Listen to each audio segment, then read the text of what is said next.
Shout out po sa aking 290 subscribers.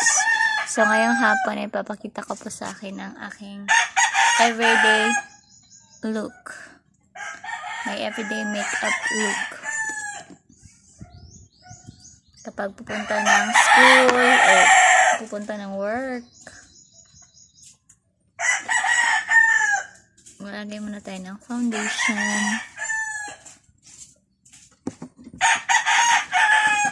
Tingnan nyo guys, mamaya kung meron bang na iba. Lagyan natin ang ating liig para pantay lahat.